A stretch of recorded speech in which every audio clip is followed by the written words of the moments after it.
Hay una pregunta que nadie en los grandes medios ha respondido con honestidad.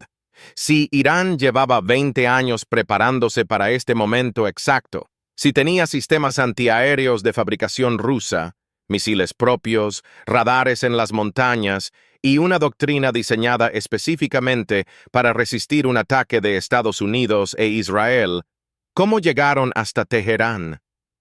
¿Cómo es posible que los misiles y aviones de la coalición cruzaran cientos de kilómetros de espacio aéreo iraní y llegaran a la capital sin que nadie tuviera tiempo de evacuar al líder supremo? ¿Dónde estaban los S-300 cuando necesitaban estar? ¿Dónde estaba el Bavar 373, el sistema antiaéreo iraní que se presentaba como la respuesta nacional al S-300? ¿Y dónde estaban las oleadas de misiles que iban a destruir a la fuerza aérea enemiga en tierra antes de que pudiera despegar? Lo que te voy a contar hoy no es lo que escuchaste en los titulares. Es la explicación real, técnica y sin rodeos, de por qué el sistema de defensa aérea iraní, con todo lo que costó construirlo, colapsó exactamente cuando más lo necesitaba. Empieza por el mapa. Siempre empieza por el mapa. Irán tiene el tamaño de media Europa, pero a diferencia de Europa, es un país extraordinariamente escarpado.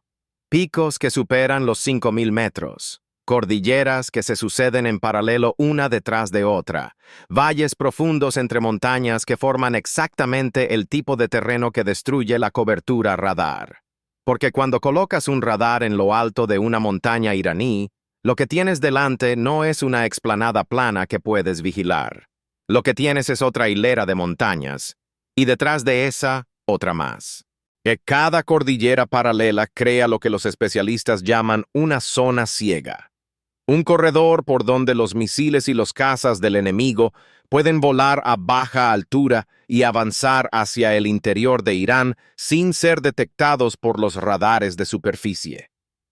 Eso no es un fallo de los ingenieros iraníes. Es la geografía del país. Y conocer esa geografía antes de analizar cualquier otra cosa es lo que separa un análisis real de uno que suena bien, pero no explica nada. Entonces, ¿cómo tapas esas zonas ciegas? Tienes dos opciones. La primera, sistemas antiaéreos de largo alcance con radares lo suficientemente potentes para ver sobre y entre las montañas. La segunda, cazas propios que vuelen sobre esos valles y mantengan visión constante sobre lo que viene desde afuera. Irán intentó las dos, y las dos fallaron. Pero el cómo fallaron es lo que nadie está contando con suficiente detalle. Irán tenía los S-300, sistemas antiaéreos rusos que en papel son de los mejores del mundo. Pero hay algo sobre esos sistemas que los analistas occidentales raramente mencionan. Irán nunca confió del todo en ellos. Y hay una razón específica para esa desconfianza que tiene que ver con algo que parece una historia de espionaje, pero que es perfectamente plausible desde el punto de vista técnico. La mayoría de los ciudadanos israelíes son de ascendencia soviética o rusa. Los servicios de inteligencia de Israel y Rusia tienen décadas de relaciones profundas, opacas y funcionalmente útiles para ambos. Lo que eso significa en términos prácticos es que Israel tiene canales reales para pedir favores técnicos dentro del sistema de fabricación ruso. Una vulnerabilidad introducida durante la producción.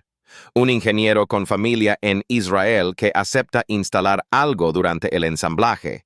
Una baliza en el software del sistema que lo hace detectable o desactivable en el momento preciso. Eso es exactamente lo que muchos analistas creen que ocurrió con los S-300 iraníes durante los primeros días de la guerra.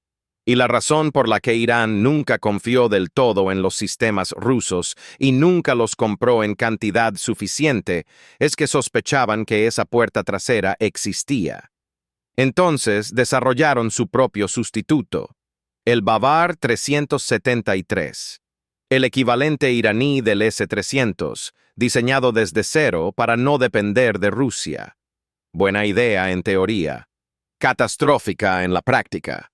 porque el Bavar 373 es un sistema joven, inmaduro, con problemas de integración que no se han resuelto, con un alcance radar que no es comparable al de los sistemas rusos, con una trayectoria de pruebas real que es una fracción de lo que requeriría un sistema de combate probado. Un sistema antiaéreo de largo alcance no se construye en 10 años. Ningún país lo ha logrado en ese tiempo sin décadas de experiencia acumulada. Y el Bavar 373, a pesar del enorme esfuerzo técnico que representa, llegó a la guerra sin estar listo. Esa es la verdad que el régimen iraní nunca iba a admitir públicamente, pero que los resultados en el campo demostraron sin posibilidad de debate. Entonces quedaban los cazas. Y aquí la historia es igual de devastadora pero más difícil de justificar.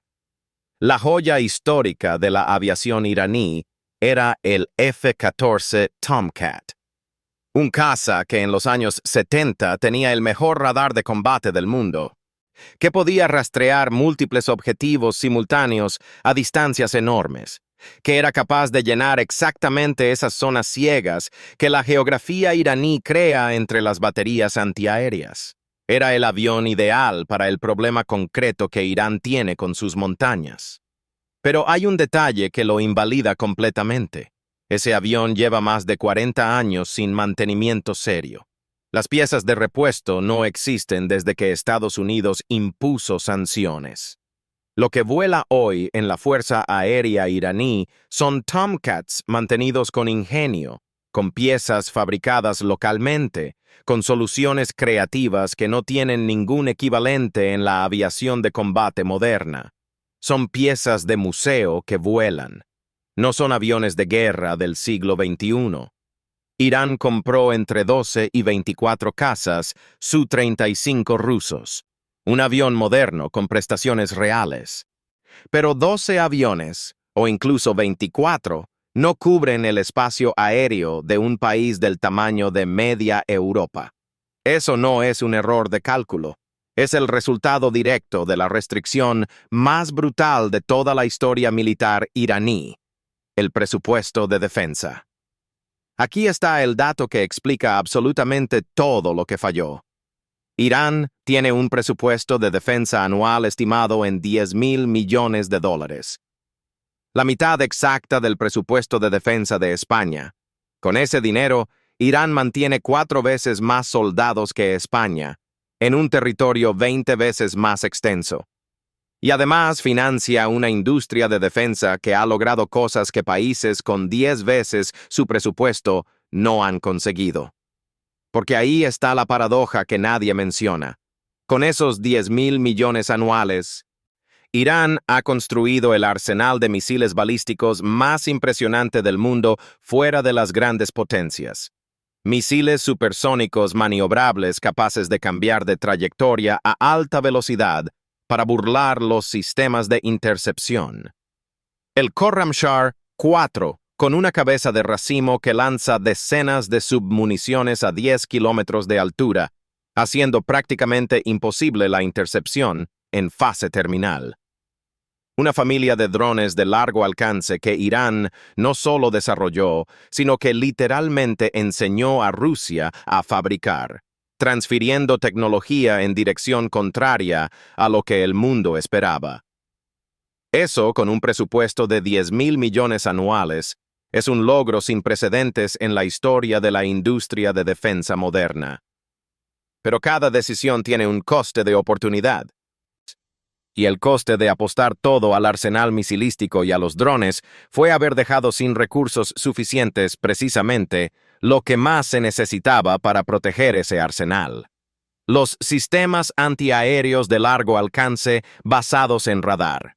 Esa primera gran capa defensiva que detecta lo que viene desde lejos y da tiempo a la cadena de mando para reaccionar, reposicionarse y sobrevivir. Sin esa capa, los misiles enemigos pudieron penetrar detectando y localizando las propias lanzaderas iraníes. Sin esa capa, nadie tuvo tiempo de evacuar al líder supremo.